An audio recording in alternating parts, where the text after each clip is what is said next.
Olá, senhores, sejam muito bem-vindos a mais um vídeo no canal Coruja do Carvalho. E o vídeo de hoje é trazido a vocês através da doação do Bastião, e eis o que ele tem a dizer. Olá, Coruja, eu queria saber sobre o que você acredita a respeito da Red Pill espiritual, porque várias culturas falam de um local após a vida e isso me assusta um pouco. Seria bom se só dormíssemos eternamente, mas como já vi muitos falarem sobre religião e várias opiniões boas e coerentes a respeito, que fazem muito sentido para mim e me satisfazem, gostaria de saber a sua opinião, porque gosto muito do seu canal e queria saber no que você acredita. E ora, Bastião, muito obrigado pela doação e pelo excelente assunto de vídeo. Fico muito feliz que estejam gostando do conteúdo, né? E isso é importante justamente para esse vídeo, como eu vou explicar mais à frente, tá? Então, peço a vocês que, se quiserem apoiar o canal, né, com uma doação e promover um assunto de vídeo, o link está aqui na descrição e no comentário fixado.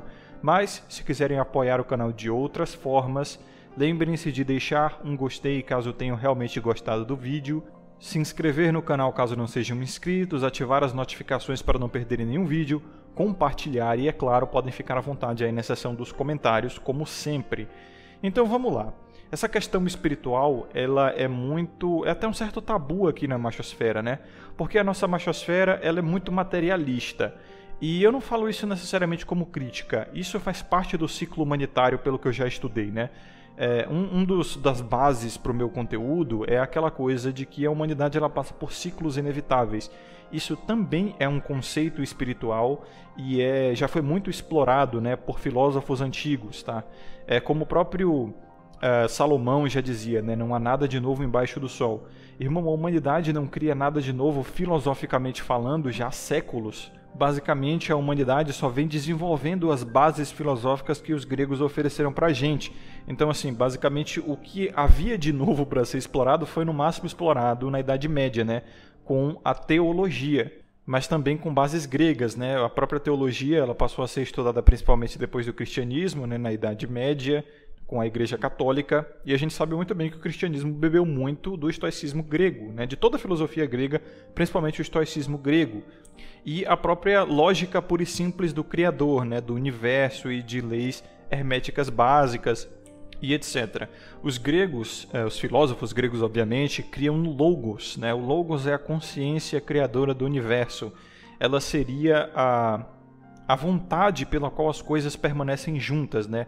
A vontade que gera forças naturais, como, por exemplo, a gravidade, as forças magnéticas, né, as forças subatômicas, né, a forte e fraca. Enfim, essa energia que mantém o universo, o tecido do universo costurado, é a vontade de algum ser, né, que obviamente é incompreensível para nós, mas alguma coisa planejou essa zorra toda, né? Não faz sentido ser realmente uma mera coincidência, né? Tudo parece muito arquitetado para ser coincidência. E, de fato, por vias de lógica básica, você entende que não existem coincidências, né? É tudo uma questão de causa e efeito. Tudo tem um porquê. Tudo foi motivado por alguma coisa. Então, nada acontece realmente por acaso, né? É sempre uma cadeia de causas e efeitos que, se você seguir, você vai encontrar a raiz das coisas, né? A raiz do acontecimento das coisas. Mas que, no fim, é tudo cíclico também, né? Isso também é uma lei universal e tal. Só que eu não quero falar sobre isso nesse vídeo, tá? Sobre essas coisas mais esotéricas, profundas e tal. Eu quero falar a linguagem o qual o nosso ciclo humanitário está passando agora, que é o quê? A linguagem do materialismo, né? Nós estamos passando por um período histórico humano materialista. Por quê? Porque nós estamos em eras ginocêntricas. E uma era ginocêntrica ela é naturalmente materialista porque é uma época mais maternal, mais matriarcal. E o próprio nome sugere, né? O radical de maternal, de matriarcal, é o quê?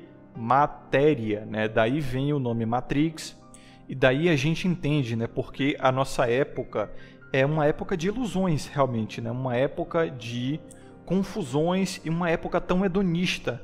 Por quê? Porque nós estamos em um período ginocêntrico. Nós estamos focados no feminino, e o feminino, por natureza, ele é maternal, material, entende?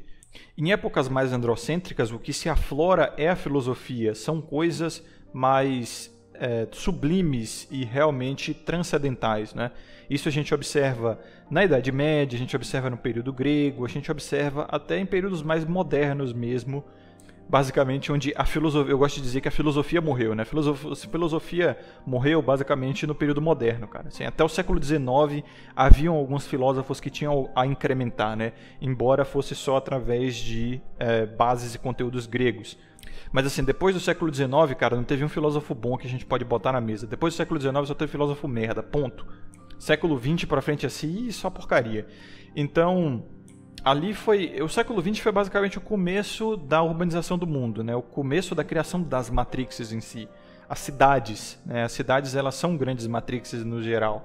As cidades, elas também são centros de hedonismo, são centros de, basicamente... investimento feminino, né? As cidades, elas são grandes mães, né? Se vocês pararem para pensar, a cidade, ela é um ambiente de provisão e proteção, de segurança para as pessoas fora do ambiente selvagem.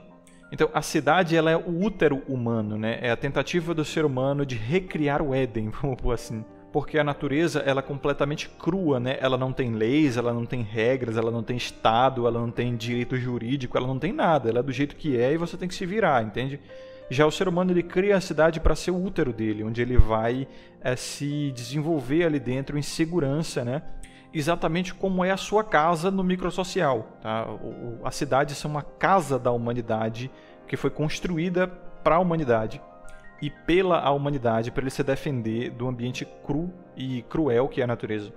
Dessa forma, as cidades elas vão ser muito femininas, né? É por isso que o filme Matrix ele mostra, obviamente, a Matrix ali no Neo como um ambiente no ápice da evolução humana na época que, obviamente, o filme foi feito, né? 2001, que é um centro urbano, cheio de tecnologia, muito bem desenvolvido e tal.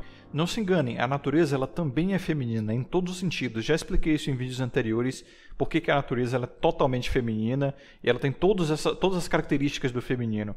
Só que ela é um feminino muito mais agreste, né? Um feminino que não é acolhedor, é extremamente violento, é uma mulher borderline, vamos pôr assim, né? Ela tem uma boa aparência, tem paisagens lindas, né? Só que ela é extremamente perigosa, ela é extremamente intemperosa, né? Tanto que a gente chama de tempestade ou intempéries da natureza a partir desse radical, né? É como se a natureza ela tivesse humor realmente, né? Furacões, tsunamis, erupções de vulcões são a fúria da natureza, né? Quando a gente chama, como a gente chama na verdade. Então, eu quero falar de uma forma mais material de espiritualidade aqui. É claro que é só a casca do ovo, né? A gente só está arranhando a superfície aqui. Não teria como eu me aprofundar muito num vídeo só e eu ia mais confundir do que elucidar a mente de vocês. Então vamos para o princípio da espiritualidade, tá? Eu não vou falar de coisas esotéricas aqui, de alma e nem falar de energia, nem de coisa mística, tá? Eu vou falar de coisa material, de lógica pura e simples a respeito da espiritualidade. Vamos lá. O que é o espírito, né? A gente tem que definir primeiro o que é o espírito. O espírito, ele é exatamente o que a linguagem popular fala dele, né? Por exemplo, quando se diz que uma pessoa tem um espírito forte e um espírito fraco, o que você entende a partir disso? Se eu pedir para você definir com poucas palavras o que é uma pessoa de espírito forte e uma pessoa de espírito fraco, provavelmente você vai usar os seguintes qualitativos, veja só. Uma pessoa de espírito forte é aquela cheia de motivação, de coragem, tem princípios, né? Ela está firme no seu caminho. É uma pessoa que está de pé entre as ruínas, né? E não se flexibiliza diante as adversidades do ambiente. Ela se mantém firme. Uma pessoa de espírito fraco seria o quê? Uma pessoa derrotista, uma pessoa desistente, que tem pouca perseverança, até pode ser uma pessoa covarde, né? Sem coragem. Uma pessoa de pouca fé, tá? Então, o que é que a gente pode definir a partir desses exemplos o que é o espírito? Bom, o espírito é um conjunto de valores imateriais, tá? Um conjunto de ideias, de princípios. Esse é que é o espírito, tá? E o espírito, ele é um sinônimo de alma, vamos pôr assim. Muitas vezes a gente acredita que espírito e alma é tipo uma energia que flui de você, né? E que às vezes possui outras pessoas e quando você está dormindo, seu espírito ou sua alma sai do seu corpo para outro lugar e tudo mais. Isso parece meio viajado, mas faz algum sentido. Vocês vão entender porque faz sentido mais à frente nesse vídeo. Mas resumindo aqui, muito grosseiramente, mas dá para vocês entenderem, né? O espírito, ele é basicamente as diretrizes da mente, né? Eles são os princípios. O que é o princípio? Princípios são um conjunto de valores de onde você começa as suas atitudes. Por isso que se chama princípio, é o começo das suas atitudes, né? É até o limite das coisas, até onde você vai. Por exemplo, a questão do dinheiro. Até onde você vai por dinheiro? Até onde você se vende por dinheiro, né? Quais são os seus princípios em relação ao dinheiro? Onde você começa e onde você termina? Isso faz parte do espírito. E o espírito é as diretrizes da mente. É por isso que o espírito ele está sempre acima da mente e a mente está acima do corpo. É como diz a Santíssima Trindade lá, né? O Pai, o Filho e o Espírito Santo. E aí como é que a gente faz? O sinal da cruz, né? Quando a gente fala o Pai, a gente põe a mão na cabeça, que é apontando para o cérebro, que é a mente, não é? O Filho, a gente aponta para o coração, aqui o peito, né? Na base da cruz, que é o corpo, simbolizando o corpo. E o Espírito Santo é nos ombros, né? Fazendo o sinal da cruz, sendo, obviamente, o que engloba isso tudo. O Espírito é o que engloba isso tudo. O Espírito, ele controla a mente e o corpo, né? São os princípios os quais você vai fazer as suas atitudes, né? E por que que o Espírito ele é imortal? Por que que a gente faz essa coisa, como eu expliquei, né, há poucos minutos atrás, essa questão de por que a gente atribui ao espírito essa coisa esotérica de tipo ele possuir outras pessoas e sair do seu corpo e ser uma energia, né, com uma forma de aura assim que domina os outros. Tipo, vocês já ouviram aquele ditado que a gente só leva da vida o que come e o que bebe? Esse ditado é a maior mentira, é a coisa mais leiga e idiota que poderiam dizer. A gente não leva da vida o que come e o que bebe, porque o que a gente come e o que a gente bebe é nutriente para o nosso corpo, né? E o corpo, depois da morte, ele se desintegra, tá? Ele não some, ele vira parte do ecossistema. Ele é consumido e transformado por outras formas de vida para fazer parte de outras formas de vida e continuar fazendo parte da natureza. Nada some, nada se perde, nada se cria, tudo se transforma, né? Princípio de Lavoisier, isso aí. Então não, você não leva da vida o que come e o que bebe, porque o que você come e o que você bebe vai para o seu corpo, e você não leva o seu corpo depois da morte. Muito pelo contrário, né? Muito pelo contrário. O seu corpo ele não é seu, ele é emprestado. Se ele fosse seu, você teria total autoridade sobre ele. Você não tem, irmão. Seu corpo ele toma decisões sem o seu controle. Como é, por exemplo, os movimentos do coração, né? Os batimentos cardíacos, os movimentos dos intestinos, até a ereção do homem, né? Tem vezes que você não controla, mano. O negócio simplesmente acontece. Então ele não é seu, o seu corpo não é seu. A sua mente também não é sua, você tem vários pensamentos ruins a todo momento que você queria se livrar deles, né? Lembre-se, aquilo que é seu, você tem total controle. Agora, o seu espírito ele é seu, ele é 100% seu. Por quê? Porque quem decide quais vão ser os princípios do seu espírito é você. E o espírito você leva depois da morte, sabe por quê? Porque o seu espírito ele ainda fica por aqui. Por quê? O que se leva realmente dessa vida depois da morte? Não é a comida, não é a bebida, não são os prazeres, não são as histórias. O que se leva dessa vida é como você é lembrado. Tome, por exemplo, grandes homens da história. Os gregos, Jesus Cristo, Nikola Tesla, Sun Tzu, Marco Aurélio, né? Grandes imperadores romanos, enfim, esses caras todos que fizeram história. Eles levaram o que da vida deles, se não o legado deles? Não o legado genético, né? Por quê? Porque o legado genético ele não é legado de verdade. Sabe por quê? Porque em algum momento o seu legado genético pode vir a morrer, cara. Você pode ter tido vários filhos, mas o que impede desses seus filhos, sei lá, se tornarem Big Tal e não terem outros filhos, por exemplo?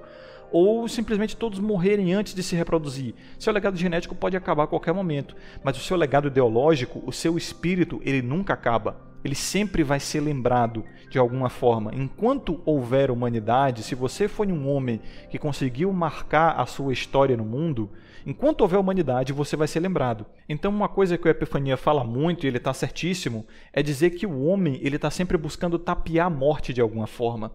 Tipo, o maior medo da humanidade é realmente a morte, né? É como o próprio Bastião falou aqui no e-mail, cara. A vida após a morte, para ele, é uma coisa muito assustadora. E realmente, não é necessariamente a vida após a morte. É a dúvida, o desconhecido. É o que tem após a morte, ele não sabe. Então não saber é o que causa o terror, né? Então o ser humano ele tem muito medo do desconhecido. E o maior desconhecido para nós não é se tem vida no espaço, não é se existe um criador ou não. O maior medo humano é a morte. E isso a gente percebe em todo o comportamento humano, né? Como as pessoas se assustam fácil, o susto, né? O medo, o grito, o pavor, o terror que as pessoas sentem é uma adaptação do corpo, né, delas para se proteger e se preservar diante de uma situação de risco. Se preservar, obviamente, contra o quê? A morte. A própria dor, a dor física que a gente sente, até a dor mental e emocional, também é uma forma de nos alertar a respeito de alguma coisa que está nos fazendo mal. Porque uma coisa que está nos fazendo mal pode nos levar à morte. Então, em toda a construção humana, ela tem muito pavor da morte, né? O próprio medo da morte é causado pelo medo da morte. A gente só sente medo porque nós queremos nos afastar daquilo que nos causa danos. O medo é uma sensação que nos faz nos afastar da coisa que nos causou medo. Então a morte é o que causa isso, né? Ou o perigo da morte, que é, por exemplo, se ferir, um predador e tudo mais, essas coisas podem te levar à morte. Espero que tenha ficado claro, né? Talvez eu tenha deixado isso um pouco confuso, mas dá para entender aí. Então, como a Epifania fala, a humanidade, principalmente o homem, ele está sempre tentando tapear a morte e se manter imortal, né? De alguma forma, seja genética ou ideologicamente. Então a questão da reprodução, o sexo e toda essa loucura, até a própria machosfera aqui, que basicamente só existe por conta do mau comportamento feminino, né, do profano feminino e tal, só existe machosfera por causa disso. A machosfera, ela está organizada do jeito que está justamente por conta de uma disfunção na reprodução humana. Porque se não houvessem problemas no processo de reprodução humano, coisa que nunca vai acontecer, que sempre haverá problema na reprodução humana, né? Por questões sociais, por questões até da construção da nossa biologia, mas se não houvessem problemas no processo de reprodução humano, não haveria machosfera, não haveria do que denunciar, né? Não haveria do que reclamar, não haveria conteúdo a se fazer, não haveria crise da masculinidade, não haveria nada disso. Então, o próprio MGTOW ele só existe porque é impraticável o relacionamento e a paternidade, tá? Não é que nós somos contra a paternidade em si. Nós somos contra a paternidade, o casamento e os relacionamentos da forma que estão organizados, porque são disfuncionais, não trazem ganho para o homem. Mas se, o que é idílico também, né? Porque, como eu disse, sempre haverão problemas na reprodução humana, mas se vivêssemos num mundo onde o casamento e a paternidade não oferecessem problemas, não haveria por que ter MGTOW, né? Só que esse mundo nunca vai acontecer, cara. Isso é uma projeção, uma fetichização nossa, né? Daí o waifuísmo, né? Mulheres as quais vão tornar a paternidade algo honroso e o relacionamento algo de qualidade não existem. Essas mulheres são criações masculinas da cabeça deles, são as waifus, como eu já expliquei a vocês. Então o homem ele está sempre atrás de se reproduzir, né? E eu já expliquei isso naquele vídeo do profano masculino, né? Causas e efeitos do profano masculino. Essa reprodução ela pode acontecer de duas vias, de vias ideológicas ou de vias genéticas. As vias genéticas elas são vias materiais, né? São vias maternais, né? Daí o radical mater, de matéria. E para isso você precisa de uma mulher, obviamente.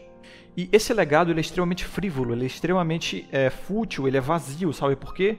Porque teu filho, ele não é necessariamente o seu legado, ele é só o seu sangue.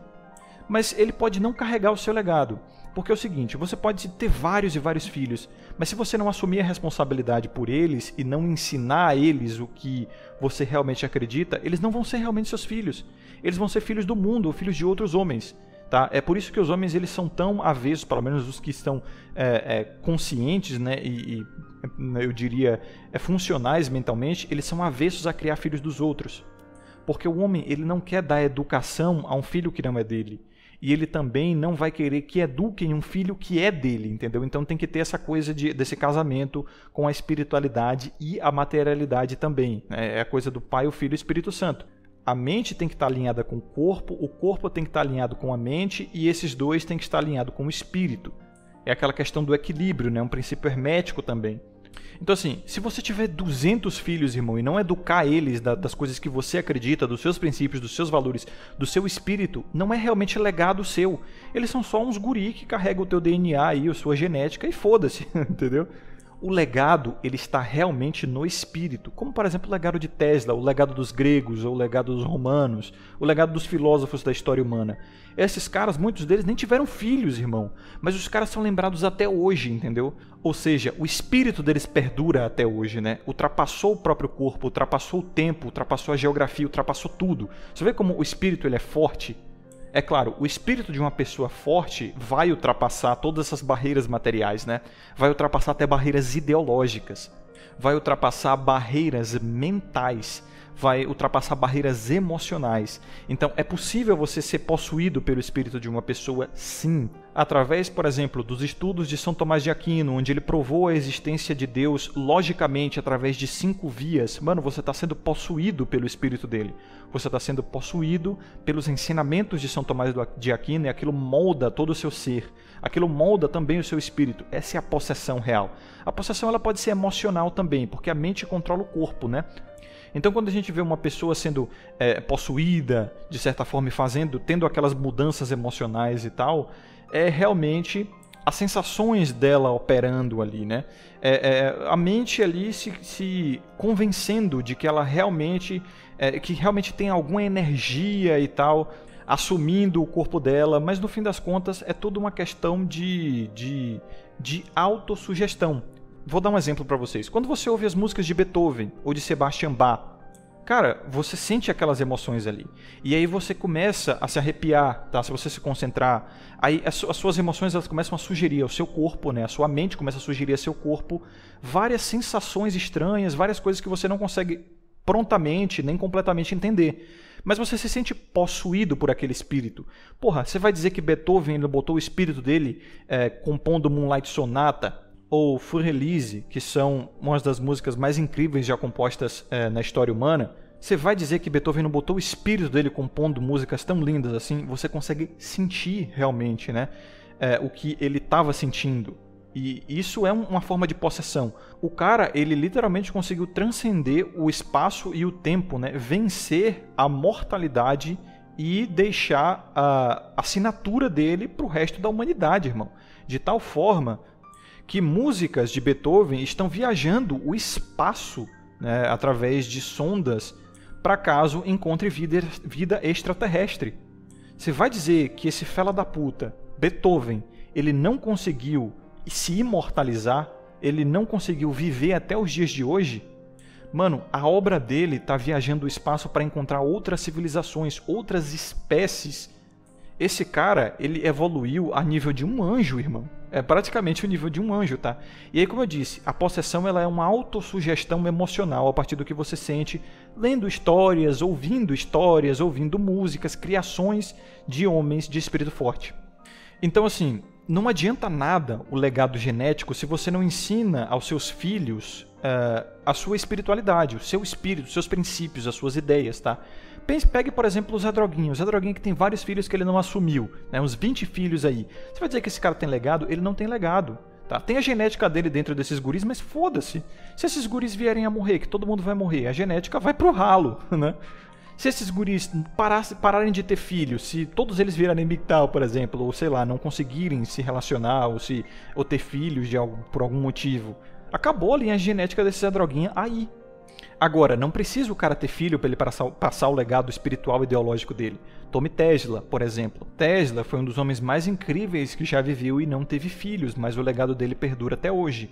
Por exemplo, o que você está usando para me assistir, me ouvir nesse caso, né? Tudo criação de Tesla, só existe por conta de Tesla, né? Wi-Fi para esse efeito. E a corrente alternada também, né? Então, o espírito de Tesla perdura nessas criações. E é isso que você leva após a morte, tá? E é isso que eu tento fazer, escrevendo meu livro, que está prestes a ser lançado, deve lançar essa semana, no meu canal, né, com o meu diário aqui, minhas meditações, estilo meditações de Marco Aurélio, né, que existem até hoje, e é muito consumida, né, principalmente pelos estoicos, se vocês não leram ainda. Aconselho que leiam, é incrível, você vai se sentir possuído pelo espírito de Marco Aurélio. Porra, o estoicismo é o espírito de Marco Aurélio, caralho. Quando você pega os ensinamentos de Marco Aurélio e aplica na tua vida, você se possuiu pelo espírito dele. Você realmente deixou que Marco Aurélio dominasse a sua vida, né? Através da absorção dos ensinamentos estoicos dele. Então, se você é um estoico praticante, irmão, Marco Aurélio dominou a tua vida, né? Ele possuiu você com o espírito dele. E como eu disse, as pessoas que começam a ter aquelas atitudes emocionais, né, é tudo autossugestão. Como eu usei o exemplo emocional, né, de músicas, de livros, histórias e contos e pinturas e tudo mais, é tudo sugestão da mente. A mente controla o corpo, né? E a mente também é responsável pelas próprias emoções.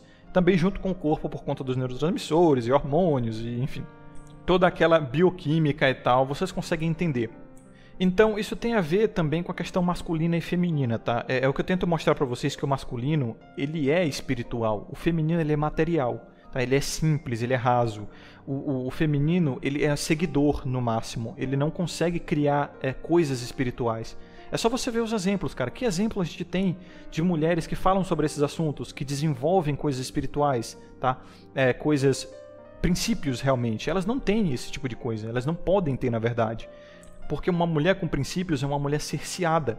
Uma mulher que tem regras, uma mulher que tem moral, ela não consegue operar na sua feminilidade, né? Ela não consegue manipular as pessoas, porque as regras elas estão aí para evitar a transgressão, não é? E uma mulher não se beneficia de evitar a transgressão. Pelo contrário, ela se beneficia de transgredir regras. Por quê? Porque elas são dependentes, correto? E quem impõe regras é o guardião, o homem que está provendo e protegendo para ela, por conta da responsabilidade e autoridade, né? O homem ele vai ter autoridade se ele tiver responsabilidade pela mulher, então ele, com essa autoridade, ele vai impor regras. E como é que a mulher ela consegue grandes recursos, né? Descumprindo regras, exatamente como uma criança, né? A criança ela vai lá e rouba o pacote de biscoito que os pais esconderam, está transgredindo uma regra. Então, o homem que ele é autoritário porque ele tem responsabilidade pela mulher que é dependente dele, ele vai impor regras. E essas regras vão cercear a mulher. Então, assim, o espírito é regra, é princípio, tá? É uma certa forma até de disciplina. Você acha que Tesla não precisou de disciplina para criar as coisas que ele criou? Beethoven não precisou de disciplina para criar as músicas que ele criou? Os gregos não precisaram de disciplina para desenvolver, né, as coisas que eles desenvolveram? É claro que eles poderiam simplesmente jogar tudo pro alto e falar: foda-se, irmão, tá? Eu vou pra festa de Dionísio comer mulher. Dane-se essa parada de filosofia, não dá nada a ninguém. Então, regra é o princípio do espírito. E o espírito é as diretrizes da mente. E a mente, né, é a senhora do corpo. Então, o espírito ele serve como referência para a mente, né? E a mente ela é o que controla basicamente a nossa existência material aqui nesta terra. E é por isso que o masculino ele vai ser isso aí, irmão. Ele vai ser cheio de regras, ele vai ser cheio de diretrizes, ele vai ser cheio de princípios. E ele vai se sentir culpado quando ele transgride esses princípios. É por isso que o masculino ele só se encontra nessa parada, nessa coisa marcial, né? Como eu expliquei, entendendo o masculino através do NoFap. O homem ele adora se impor regras, ele adora se impor desafios, ele adora se impor diretrizes para seguir, normas e tal. Porque é assim que ele evoluiu também, né? A disciplina foi importante para a gente construir o que construiu hoje. As cidades, os arranha-céus, subir até o Monte Everest ou explorar o espaço. Então é até uma comunicação com a nossa matéria. Então tem que ter um casamento também, né? É o Pai, o Filho e o Espírito Santo. O casamento da mente com o corpo e o Espírito, tá, senhores? Então é isso que quer dizer o Pai, o Filho e o Espírito Santo. É por isso que eu sou... na verdade, eu me considero, entre aspas, cristão, porque eu acredito que o único cristão que existiu, ele morreu na cruz, né? Mas as minhas diretrizes de moral e ética são cristãs, né? É o Espírito Santo, o Espírito cristão, ele pelo menos guia a minha vida. Obviamente eu cometo muitos erros em relação à diretriz cristã, mas é o meu guia, né? A minha referência. Eu não vou, obviamente, caminhar na linha reta o tempo todo, eu vou cometer muita merda, mas o meu farol é cristão. E é claro, eu já não preciso mais usar aquela roupagem de religiosidade, porque como eu já expliquei a vocês em vários vídeos, a religião ela é uma skin mesmo, né? Uma roupagem onde você vai botar um monte de folclore, um monte de conto, as parábolas da Bíblia são muito disso aí, tem muita simbologia, muitos arquétipos, eu já consigo enxergar através disso, né? Eu já consigo ver o significado por trás desses arquétipos, porque muitos desses arquétipos e folclores e contos e parábolas não são necessariamente ficção, mas eles são formas de se comunicar com pessoas mais introdutórias, né? Eu poderia até dizer leigas, que não conseguem entender ou ver o significado por trás disso. Então eu já consegui ver o significado por trás, eu não preciso mais da roupagem folclórica da religião. Tá? A religião ela é um conjunto de dogmas, e o meu farol é cristão, mas eu não frequento igreja, eu não sou dogmático, tá? Eu não sigo perfeitamente, é o meu farol, é o meu guia, tá? E por último, como eu já expliquei a vocês, a autossugestão ela é muito forte, tá? A mente ela consegue se convencer praticamente de qualquer coisa que você quiser, irmão. Você pode literalmente alucinar para controlar os seus sentidos, ouvir o que você bem entender, sentir o que você bem entender e ver o que você bem entender. É tipo alucinação mesmo, né? Isso acontece muito frequentemente sem o nosso controle. Por exemplo, sonhos lúcidos ou não, né? Quando você acorda de um sonho, mesmo ele sendo lúcido ou não, você fala, caralho, isso parece que aconteceu. Porque é uma sugestão da tua mente sobre teu corpo, sobre toda a sua existência, de certa forma, né? Então você realmente acha que aquela porra aconteceu.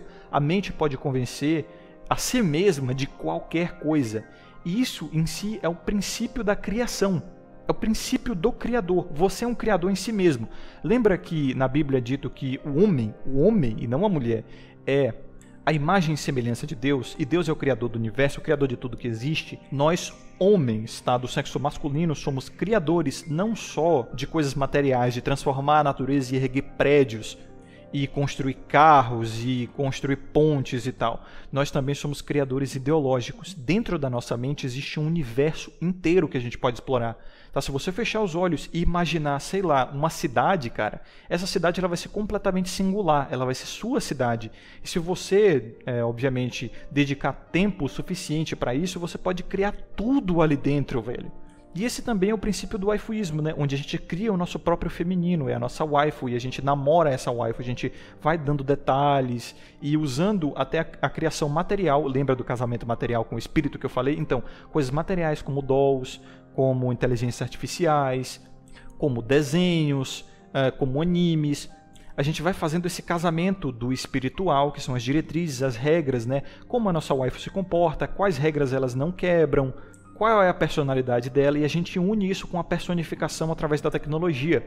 E é isso que eu queria explicar através do teu waifuísmo, né? Que eu tenho que escrever um manifesto ainda, mas eu estou preocupado com um livro agora, depois eu vou escrever um manifesto do teu waifuísmo explicando muito bem essa parada toda. Então o waifuísmo ele é essa junção do espiritual, com várias diretrizes, vários dogmas, várias regras. É por isso que o waifuísmo ele é um movimento, ele tem suas regras, ele tem um ativismo. Ele não permite certas coisas como loli, como furry, não permite muita coisa, não permite netorare, né, traição, estupro, essas coisas não permite, porque tem que ter regra, é uma coisa espiritual. Mas tem o casamento com a materialidade também, né? Tem o Espírito Santo, tem o Pai, que é a mente de onde a gente cria a nossa waifu, e o corpo, que vai ser o corpo delas, action figure, inteligência artificial, doll, robô, seja lá o que for, onde a gente vê a nossa waifu, né? Então Bastião ele até perguntou se existe vida após a morte ou não, né? Então tá aí, o espírito ele transcende o espaço e o tempo. Então ele é já a superação da morte. Mas existe a autossugestão também, e a gente não sabe qual o poder da autossugestão. Lembra também que está escrito na Bíblia, e não é só na Bíblia, tá em várias outras escrituras e várias outras filosofias e ensinamentos espirituais, dizendo basicamente que a fé move montanhas, né? Que a vontade é tudo. E o logos dos gregos é exatamente isso, a vontade que mantém as forças universais operando, né? As coisas juntas, o que une os átomos, o que faz a gravidade, o que gera a força magnética. Cara, é uma vontade de alguém, de alguma coisa está mantendo isso tudo junto, alguma energia, ninguém sabe o que é. Né? Os gregos chamavam de logos, os cristãos chamam de Deus. Enfim, cada um tem seu nome, mas alguma coisa está unindo isso tudo. Então, assim, a fé, a vontade de acreditar, a vontade de crer que existe algo após a morte já é o suficiente para haver alguma coisa após a morte. Por quê? Porque vocês têm que acreditar no poder da autossugestão. A autossugestão é a realidade, quer você creia ou não, tá? Se você quiser se convencer de alguma coisa, irmão, você vai se convencer dessa coisa e essa porra vai acontecer. É aquele princípio também físico, né, da lei da atração e várias coisas assim. Parece meio místico, mas é uma realidade material isso aí. Se você fica todo santo dia repetindo pra tua mente, né, que você é um merda, que você é um merda, que você é um merda, tua vida vai começar a sair dos eixos. E você vai ficar sugerindo pra você mesmo que você é um merda de uma forma que o seu inconsciente ele vai tomar decisões as quais você não vai estar sob total controle, né? decisões ruins, decisões de merda na sua vida, confirmando a sua expectativa, né? Confirmando a sua autossugestão. E aí é um ciclo vicioso. Você se sugere que é um merda, e aí você toma decisões merdas que tornam a sua vida merda, e você confirma que você é um merda, ressugerindo que você é um merda, e aí continua. É claro que não é tão simples quanto você ficar imaginando: eu vou ficar rico amanhã, eu vou ficar rico amanhã, eu vou ficar rico amanhã, e aí do nada você fica rico. Porra, pelo amor de Deus, não seja tapado, né, irmão? Mas se você tiver a força de vontade suficiente de aplicar o esforço necessário para superar a sua vida, nada te impede. É possível, é perfeitamente possível. Obstáculos existem, sim, dificuldades vão existir, mas com inteligência e responsabilidade suficiente, você consegue. E tudo depende de quais escolhas você faz, né? De quão boas escolhas você faz. É claro que sim, existe causalidade, você pode dar azar, mas como eu expliquei também no começo desse vídeo, cara, nada é por acaso, tudo é causa e efeito, tá? Se você sofreu um acidente com qual você deu azar, é porque, de certa forma, você escolheu estar naquele lugar, na hora errada, no lugar errado. Então, responsabilidade não é culpa, não é você ficar se culpando: eu fui um merda por ter escolhido o lugar errado na hora errada. Não, você não poderia saber, mas é sua responsabilidade porque foi sua escolha estar ali, de certa forma, né? Então, tudo é uma questão de causalidade, nada é por acaso. Porque, no fim das contas, não se deve temer a morte. E se você não teme a morte, você já não teme mais porra nenhuma, né? Porque é o maior medo da humanidade, como eu expliquei, é a morte. Se você não teme a morte, acabou, velho. Acabou seus medos. É o que Marco Aurélio dizia, tá? O princípio estoico é esse, né? Você estar preparado, você vislumbrar a morte todo santo dia. Porque assim você se acostuma e você está preparado para ela. E aí, quando você está preparado, você perde o medo. Se você está preparado, você se sente confiante o suficiente para enfrentar o leão, quando você vê um leão, você não sente medo. Porque você sabe onde atacar, como lidar com ele, foda-se o leão. Embora seja uma criatura medonha, né? Então, estando preparado, nada te abala. E se você está preparado para a morte, você não teme mais a morte. E se você não teme o maior medo da humanidade, então você não teme mais nada. E como estar preparado para a morte? Basicamente, saber que a vida não acaba aqui. Mas coruja, e se não houver nada além da morte, se realmente for simplesmente um vazio eterno, um descanso eterno, e desligou da tomada, simplesmente tudo escuro e acabou? Bom também, porque é descanso eterno, aí acabou tudo, cara. Aí simplesmente a tua vida foi zerada, né? Agora finalmente você deixou de existir e pronto, acabou o sofrimento também, acabou tudo.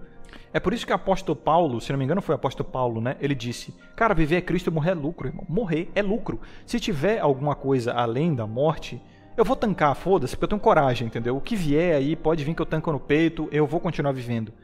E se não houver nada, bom também. Se não houver nada, cara, eu pelo menos vou descansar eternamente. Só que a questão do autochurrascamento é isso, né? E a dúvida, será que eu realmente vou ser castigado de alguma forma? Seja por uma providência divina, um juízo final, ou será que vai ser a minha própria consciência que vai se sentir eternamente culpada por eu ter desistido de uma vida que era muito melhor do que a que eu estou vivendo agora, né? Após a morte. Poxa, eu deveria ter aprendido mais na minha vida passada, né?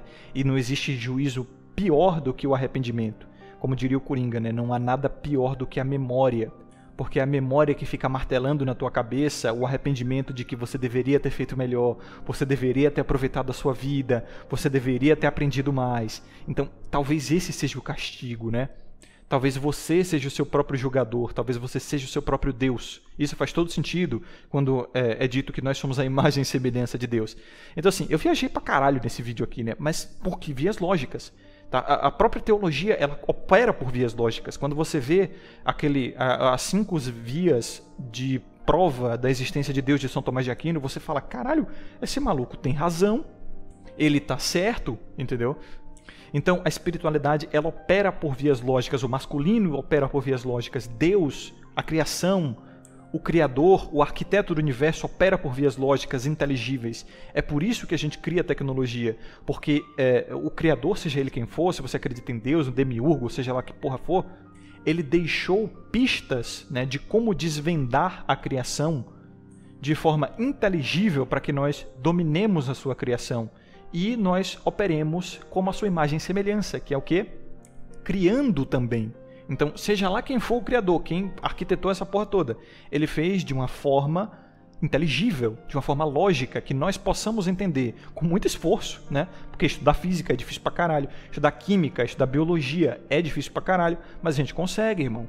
A gente consegue e vamos continuar evoluindo tecnologicamente, porque seja lá quem criou o universo, ele quer que nós entendamos a sua criação, para assim apreciarmos ela, transformarmos ela e operarmos como imagem e semelhança dele, seja ele com E maiúsculo, né, Deus, quem você quiser chamar, o demiurgo, a gravidade, a causalidade. Se você acredita em causalidade, esse é seu Deus. Se você não acredita num criador, mas você acredita, sei lá, na causa e efeito e só na coincidência das coisas, esse é o seu Deus, tá? Isso prova que, no fim das contas, o Deus ele é imbatível. Você só vai chamar ele de coisas diferentes. Então, senhores, o vídeo ficou longuinho, mas como eu falei, né? Aqui eu só arranhei a casca, irmão. Se vocês quiserem se aprofundar, estudem os teólogos, tá? Da época medieval, os mais famosos, né? São Tomás de Aquino, João Calvino, Martinho Lutero, os próprios gregos. Leiam a Bíblia, interpretem a Bíblia, a Cabala também eu recomendo. Não existe essa de conhecimento proibido, tá? Conhecimento é conhecimento, irmão. Ele é a moral, tá? Como você aplica esse conhecimento é que vai vir a questão do seu espírito, da moralidade, das diretrizes e tal. Então, é uma questão de interesse. Se você estiver interessado, você vai, obviamente, buscar esse conhecimento. Foi o que aconteceu comigo, tá? E é uma questão de disciplina também, claro. Mas, sei lá, eu estudei porque eu gostava, cara. Eu ficava curioso e eu ia atrás.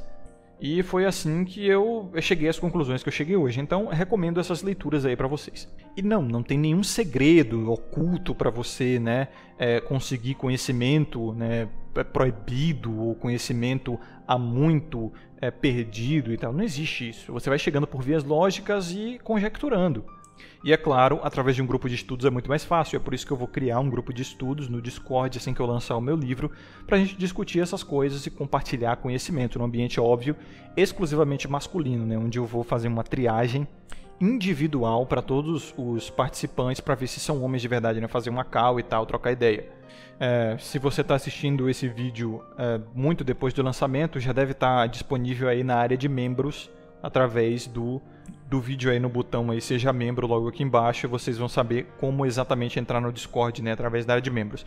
Então, senhores, agradeço ao Bastião pela promoção desse vídeo, pelo excelente assunto, a vocês que acompanharam aqui até o final, né, só a vocês é que eu me dirijo, um forte abraço, lembrem-se de ter sabedoria e consciência sempre, vejo vocês no próximo vídeo e até mais!